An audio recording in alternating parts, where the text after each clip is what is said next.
11 बजे के बीच में उपस्थित हूँ आप सबके सामने। आज इनकी कुंडली लेकर के आया हूँ जबलपुर मध्य प्रदेश की कुंडली अंजू गोष्ठी। ये हैं जबलपुर से, मैंने जैसे बताया 31 अक्टूबर 1995 2 बजे दिन में, मतलब ये कुंडली ऐसे है। और इस आधार पर इनकी कुंडली बनती है सिंह लग्न की। सिंह लग्न की महिलाएं कई बार थोड़ी नुकसानदायक तो नहीं होती, लेकिन हाँ थोड़ी कठोर स्वभाव की हो जाती है, क्योंकि वो स्वभाव का प्रभाव ऐसा है। इनकी कुंडली में अगर गौर करें तो चंद्रमा मंगल, इनकी कुंडली में अगर गौर करें तो चंद्रमा मंगल शुक्र गुरु और बुध ये स्त्री राशियों में बैठे हैं। बाकी सूर्य राहु शनि केतु पुरुष राशियों में बैठे हैं। अब जरा इनकी कुंडली को समझते हैं। सवाल, व्यवसाय या नौकरी करिए, उसकी तैयारी। विवाह योग 2022 के 5वें महीने के बाद आ रहे हैं विवाह के योग। पर अभी आपको मैं टोटल तरीके से अगर फोकस करने को कहूँगा तो आपको नौकरी की तैयारी कर लेनी चाहिए, क्योंकि शनि स्वग्रही होकर के ग्रुप सी तक की नौकरियां शनि देते हैं।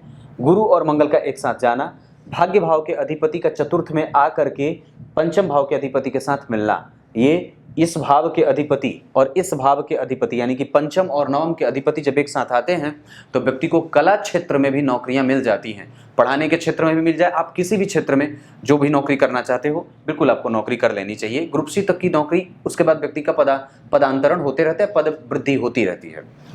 शुक्र साथ में बैठे हैं मंगल के, जो कौन है जन्म कुंडली के दशम भाव के अधिपति। लग्न के अधिपति नीच के हैं, जिनका नीच भंग शुक्र ने किया है। यहाँ पे वो लग्नेश बन जाते हैं लग्न के ही। ये वर्गोत्तम लग्न की कुंडली है, इस पे 100% भरोसा किया जा सकता है। निस्संदेह ये कुंडली आगे बढ़ सकती है, मैं अपने अनुभव के आधार पर ये बात कह सकता हूँ। अलग बात है, आपको एक बात बड़ी अजीब तरीके से समझा दूँ।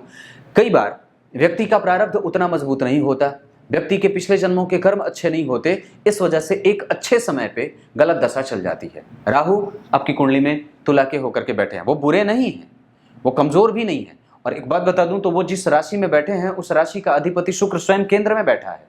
तो क्या बात कही थी कि जिस भाव में राहु बैठे हों, जिस राशि में राहु बैठे हों, उस राशि का अधिपति अगर केंद्र और त्रिकोण से संबंध बनाता हो तो राहु की दशा भी अच्छी जाती है, और वो भी बहुत बड़ा परिवर्तन व्यक्ति के जीवन में कराती है। इनकी कुंडली में राहु जो बैठे हैं वो चित्रा नक्षत्र के बैठे हैं, ध्यान से समझिएगा। राहु चित्रा नक्षत्र के बैठे हैं, जिसका अधिपति मंगल अनुराधा नक्षत्र में बैठा है। और वो शनि कौन है? स्वग्रही, यानी कि राहु को भी बल मिला, क्योंकि वो मंगल से संबंधित, मंगल शनि से संबंधित, और शनि लग्न को देख रहे हैं। इस कुंडली के लिए शनि बहुत अच्छे नहीं होते, छठे और सातवें के अधिपति होते हैं, लेकिन प्रतियोगिता भाव में चंद्रमा बैठ करके उसको सुलभता दे रहा है। व्यक्ति अगर दिमाग को स्थिरता के साथ अगर रख करके चलेगा, क्योंकि सम संख्या की राशि मकर राशि बनती है कुंडली में, राशि का अधिपति बिल्कुल अपनी ही राशि में बैठ करके राशि को बल दे रहा है। चंद्रमा और गुरु का संबंध तृतीय एकादशवें का है। ये कई बार व्यक्ति को जिद्दी और हठी बनाने में सहयोगी भी सिद्ध होता है। पंचम और नवम भाव के अधिपति के एक साथ जाने का प्रभाव व्यक्ति कला का पारखी और सुंदर शरीर को धारण करने वाला होता है। इनकी कुंडली में दशम भाव के अधिपति दशम को देखना, गुरु और मंगल जैसे 2-3 ग्रहों का प्रभाव दशम भाव पे बली बना रहे हैं दशम भाव को। यहां से चतुर्थ भाव के अधिपति सूर्य नीच के हैं, इस वजह से इस भाव को कमजोरी मिल रही है। इस भाव पे प्रभाव में शनि का प्रभाव नहीं है, लेकिन इस भाव का अधिपति इसे देख करके इस भाव को बल दे रहा है।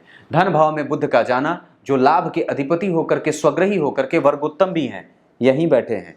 बुध की दशा और बुध का प्रभाव हमेशा ही जातक को बलवान बनाने के लिए काफी होगा, वो प्रामाणिक भी है। इनकी कुंडली में मंगल को जरा देखिए, वृश्चिक राशि में बैठे हैं, यहाँ भी वृश्चिक के, यहाँ भी वृश्चिक के। गुरु मंगल का शिक्षक योग लग रहा है। व्यक्ति कुर्सी पे बैठ करके जो भी काम करना चाहता है कर सकता है। नौकरी की तैयारी अभी आपको करनी चाहिए, क्योंकि सूर्य पराक्रम भाव में भले नीच का है, जिसका नीच भंग अगर गौर करते हैं तो सूर्य और शुक्र में अवस्था में सूर्य जो है वो 13 डिग्री के युवावस्था के, और शुक्र जो है वो 1 डिग्री के मृतप्राय, ये कमजोर हैं। लेकिन इस कुंडली के लिए लग्नेश अगर नीच का है लेकिन पराक्रम में बैठा है, तो कम से कम ये सिंह लग्न की कुंडली है। तृतीय भाव में जाकर के भी सूर्य व्यक्ति को पराक्रमी तो बना ही देंगे, क्योंकि राहु के साथ उनका संबंध बन रहा है। आत्मविश्वास को कमजोर ना करना बस, क्योंकि नवमांश कुंडली में ये सूर्य मकर राशि का हो रहा है, जो आपके प्रतियोगिताओं में नीच के गुरु वहां बैठे हैं, जहां के अधिपति शनि जाकर के केंद्र में ही बैठ रहे हैं। ये अच्छी स्थिति कही जाएगी। प्रतियोगिता भाव के अधिपति का जाना दशम स्थान में व्यक्ति को प्रतियोगिता परीक्षाओं में शामिल करवाता है और सफलता भी दिलाता है, थोड़े बहुत विलंब के साथ। हो सकता है एक बार में नहीं, 2 बार में नहीं, 3 बार में। और अभी स्थिति क्या होती है कि हर बार व्यक्ति 1 से 2 से 3 अंकों से छट जाता है या अंतिम प्रयास में उसके परिणाम असफल हो जाते हैं। उसके लिए लाजवर्त धारण करना चाहिए, गणेश जी के मंत्रों का जप करना चाहिए, हनुमान जी को मनाने की स्थिति में जाना चाहिए, गणेश जी के मंदिर का दर्शन कर लेना चाहिए। अपने आत्मविश्वास को ठीक करने के लिए 2-4 उपाय मैं आपको आपके व्हाट्सएप पे भिजवा दूंगा, आप मुझे एक बार संपर्क कर लेना। आपकी कुंडली अच्छी है, नवमांश में बुध और शुक्र का दोनों तरफ बैठना, लग्न के ऊपर सप्तमेश शनि का देखना, थोड़े थोड़े काम में लेट लतीफी, क्योंकि ये प्रतियोगिता दे रहा है। प्रायः आप लोगों के दिमाग में ये बात बिछाई गई होगी, या कई बार लोग मुझसे बात करते हैं तो कहते हैं कि शनि देख रहा है तो सब काम लेट से होगा। ऐसा बहुत बार नहीं होता है। वो बस ये चाहता है, वो अपनी प्रकृति इतना न्यायिक ग्रह है, तो कुछ ग्रह जो हैं वो भले परिणाम देने में चूक हो जाए, पर शनि कभी चूक नहीं करते। ये तो बात है, मैं एक ऐसे ही बात बोल रहा हूँ कि हो सकता है कि गुरु अपने परिणाम संपूर्ण ना देते हो, पर शनि कभी ऐसा नहीं कर सकते। इस वजह से वो आपसे न्याय ही चाहते हैं, बिना न्याय के आपको परिणाम नहीं देते। और वो भी आपकी कुंडली में, इस कुंडली के लिए बहुत अच्छे नहीं होते। इस कुंडली के लिए अच्छे ग्रह कौन? सूर्य, गुरु और मंगल, ये बड़े अच्छे होते हैं। तो इनकी दशाएं व्यक्ति की कुंडली में बड़ी अच्छी जाएंगी। आपका आत्मविश्वास कमजोर है, समझ लो, आपका आत्मविश्वास कमजोर है, उसको ठीक करो। सूर्य को ठीक करने के लिए वास्तु को मनाना भी जरूरी होता है। घर की सफाई पे योगदान आपका होना चाहिए। ये कुंडली अनुकूल है, वर्गोत्तम लग्न की है, मैं इस पे भरोसा कर सकता हूं, और आपको भी खुद पे भरोसा कर लेना चाहिए। ठीक है, कमजोर नहीं है। दशमांश कुंडली की अगर बात करूं या नक्षत्र में भी अगर चर्चा कर दूं तो सूर्य थोड़े कंफ्यूजन में है, राहु ऊर्जा से युक्त, मंगल बढ़िया, चतुर्थ में बैठा है, थोड़े बहुत विलंब के साथ वो सारी चीजें दे देते हैं। क्यों?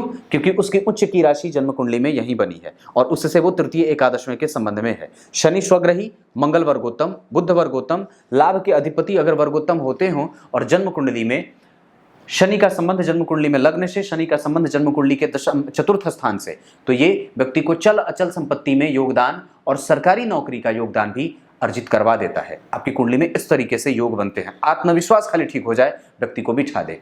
चंद्रमा ठीक बैठे हैं, वो गुरु से अगर चौथे दसवें के संबंध में होते तो और भी ज्यादा अच्छी बात होती।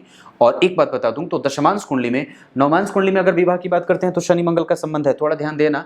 पर यहाँ का अधिपति यहीं बैठा है और यहाँ वो मित्र की राशि में बैठे हैं। रोग भाव का अधिपति देख रहा है पर उसको वापस गुरु भी देख रहे हैं, इस वजह से रोग तो रहेगा, थोड़ी बहुत वहां पे कट्टरता भी रहती है, क्योंकि सप्तम स्थान के अधिपति जो है वो अपने भाव से चतुर्थस्थ गए हैं, मित्र की राशि में चंद्रमा केतु का यहाँ ग्रहण लग गया। चंद्रमा उच्चाभिलाषी हैं तो थोड़े बहुत परिणाम अच्छे भी दे देंगे, लेकिन मंगल वर्गोत्तम है, इस वजह से व्यक्ति के पास नेचर जो है वो थोड़ा उग्र है, व्यग्र है, चिंता से ग्रसित है और जल्दबाजी वाली प्रकृति धारण करके रखा है, उसका पेशेंस लेवल कमजोर है।